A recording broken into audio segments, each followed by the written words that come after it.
Welcome to Performance-Based Authentic Assessment. And this is designed for educational purposes only. Our lesson objectives for this sharing.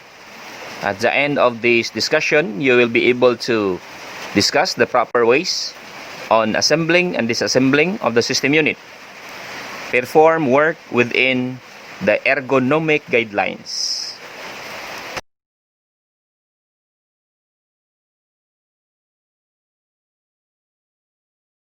Alright, so computer hardware disassemble and assemble of the system unit. Introductory activity. Fetch talk. Exploring the system unit. You might think that disassembly and assembly of the system unit is easy. Yes, it is provided that you have done it correctly and safely. The first thing that every computer technician should keep in mind or bear in mind is safety. You must think that electrocution and nasty cuts are the most common injuries a computer technician might have, and we need to avoid it by following simple safety procedures at all times. No? So to disassemble and assemble of computer is integral as being a computer hardware servicing technician or computer system servicing technician. You will learn the steps for a safe and successful system unit assembly and disassembly.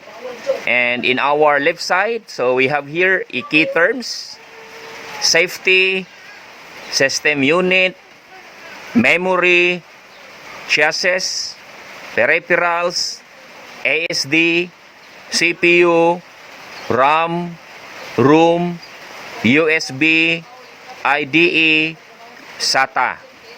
So these are the key terms.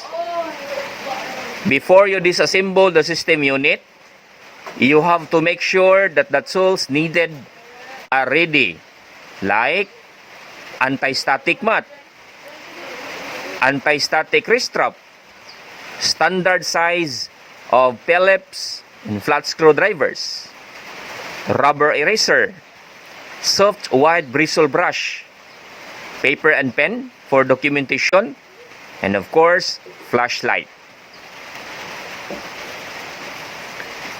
And doing this kind of activity, we must always bear in mind the operational health and safety precautions, or our OHS, from the beginning to end. Okay? So before opening the system case, be sure to turn off the system unit.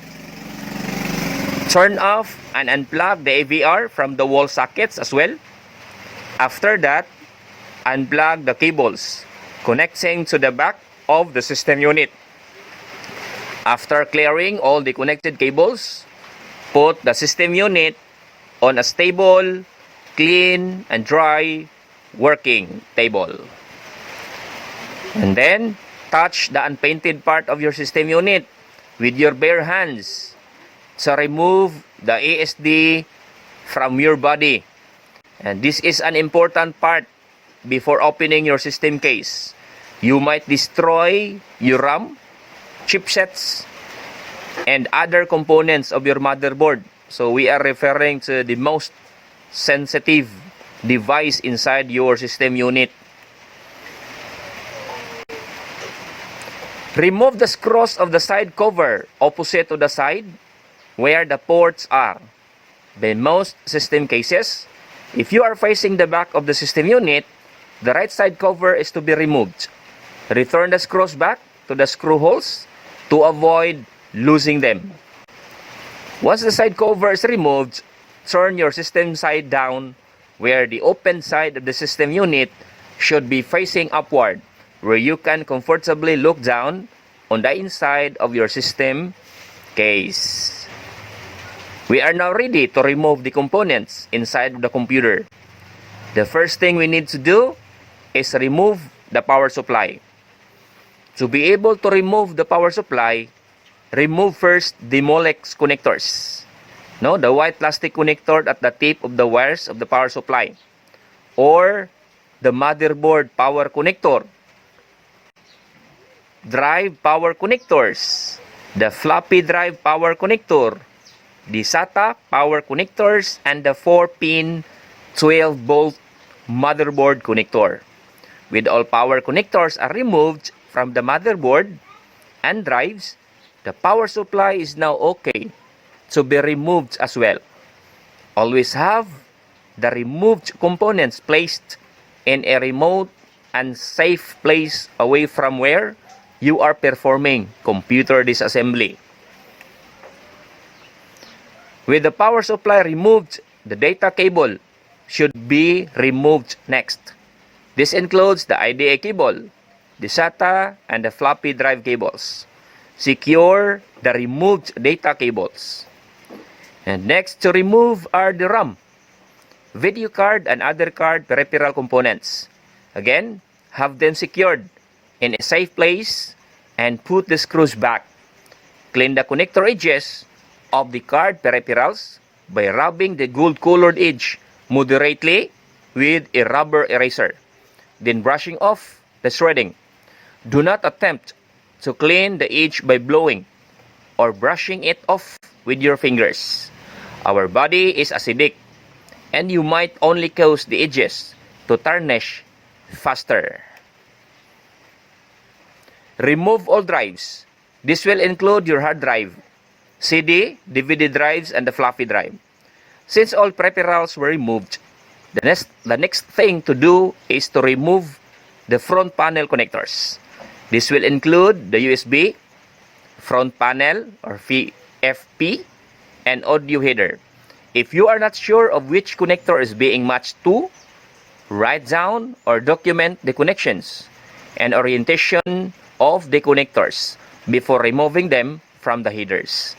Remember that not all motherboards have the same header configuration, so be careful and watchful while documenting.